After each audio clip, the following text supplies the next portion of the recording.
kami informasikan kepada ini bahwa pandangan fraksi PKS ini semua ada 7 halaman karena kami menghargai waktu yang disepakati. Pertama, secara khusus fraksi PKS sejumlah ketentuan dalam RUU Cipta Kerja terkait kemudahan yang apabila dijalankan secara konsisten dan konsekuen berpotensi memangkas dan menekan biaya berusaha di Indonesia. Selain itu, FPKS juga memberikan apresiasi kepada RUU Cipta Kerja yang telah menerima sebagian masukan kami untuk mencabut pembahasan sejumlah undang-undang yang dalam pandangan kami memuat substansi bertentangan dengan semangat konstitusi. Kedua, secara umum FPKS mengkritisi RUU Cipta Kerja baik secara formil dalam proses pembahasan substantif yang kami nilai bertentangan dengan politik hukum kebangsaan yang kita sepakati pada amandemen konstitusi. Ketiga, secara substansi fraksi PKS menilai sejumlah ketentuan dalam rancangan Undang-Undang Cipta Kerja masih memuat substansi yang bertentangan dengan politik hukum kebangsaan yang kita sepakati pada amandemen konstitusi. Di antara ketentuan-ketentuan yang ditolak dalam RUU ini adalah sebagai berikut. 1. Kebijakan dalam RUU Cipta Kerja memuat substansi liberalisasi sumber daya alam yang dapat mengancam kedaulatan negara melalui pemberian kemudahan kepada pihak swasta. 2. RUU Cipta Kerja memuat substansi pengaturan yang merugikan pekerja atau buruh Indonesia melalui perubahan beberapa ketentuan yang lebih menguntungkan pengusaha. Hal ini tercermin dari perubahan pasal-pasal yang berkaitan dengan hubungan kerja dan pesangon.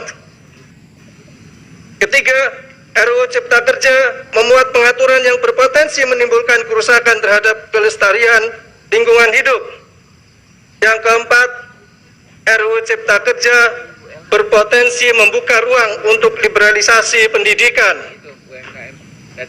Yang kelima, pembentukan lembaga pengelola investasi atau LPI berpotensi bertentangan dengan konstitusi dan supremasi hukum karena substansi pengawasannya menutup ruang pengawasan dan audit keuangan oleh Badan Pemeriksa Keuangan serta memberikan imunitas bagi pengurus dan pejabat pengambil kebijakan.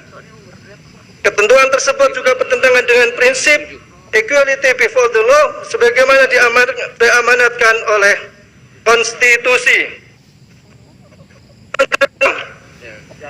Kebijakan dalam RUU Cipta Kerja terkait impor komoditas pertanian, komoditas peternakan, komoditas perkebunan termasuk pangan, pembukaan akses bagi kapal tangkap berbendera asing tidak sejalan dengan kepentingan nasional dalam rangka perlindungan dan petani, nelayan, serta kedaulatan pangan. Nah, itu otomatis, Pak. Tuh. Tambah ya, Pak. 1 menit boleh, Pak. Ya, 2 menit. Oke, Pak.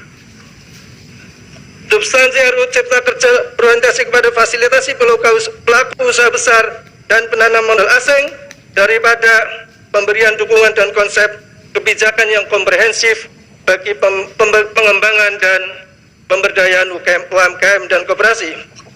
Yang kedelapan, RUU Cipta Kerja memberikan kewenangan yang sangat besar bagi pemerintah, namun tidak diimbangi dengan sistem pengawasan dan pengendalian terhadap aspek penegakan hukumnya. Yang kesembilan, RUU Cipta Kerja mengatur bahwa maksimum kepemilikan bank umum syariah oleh badan hukum asing ditentukan sesuai dengan ketentuan peraturan perundang-undangan di bidang penanaman modal. Fraksi PKS berpendapat bahwa masalah kepemilikan bank terkait dengan masalah modal perbankan yang terkait dengan penentuan kesehatan modal perbankan seperti tingkat solvabilitas, likuiditas, KAR, dan cadangan kerugian sebaiknya diberikan kepada OJK atau mengikuti aturan atau undang-undang otoritas yang selama ini diatur oleh OJK.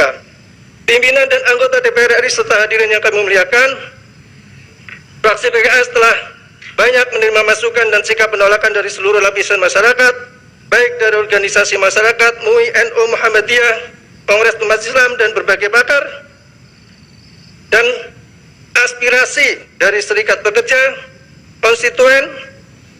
Dengan memperhatikan itu semua,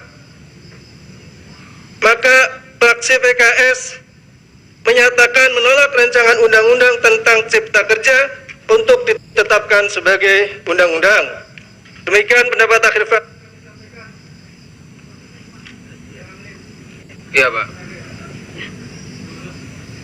Bonus 30 detik ya, silakan. Halo, setengah menit. Demikian pendapat fraksi PKS ini kami sampaikan sebagai ikhtiar kita dalam mewujudkan keadilan dan kesejahteraan bagi seluruh warga negara Indonesia. Dan semoga Allah Subhanahu wa taala senantiasa memberikan kekuatan kepada kita untuk memberikan kerja terbaik bagi bangsa dan negara Indonesia. Atas perhatian pimpinan dan anggota DPR RI kami ucapkan terima kasih. Billahi taufiq wal hidayah. Allahul muwaffiq ila aqwamit thoriq. Wassalamualaikum warahmatullahi wabarakatuh. Jakarta 5 Oktober 2020. Pimpinan fraksi Partai Keadilan Sejahtera, Dewan Perwakilan Rakyat Republik Indonesia, Ketua Dr. Haji Jazuli Jiwani MA A449, Sekretaris Haja Lady Hanifah Mulia SSI MS A427. Keduanya ditandatangani dan dicap secara resmi. Demikian pandangan fraksi Partai terima kasih. Assalamualaikum warahmatullahi wabarakatuh. Assalamualaikum warahmatullahi wabarakatuh. Terima kasih.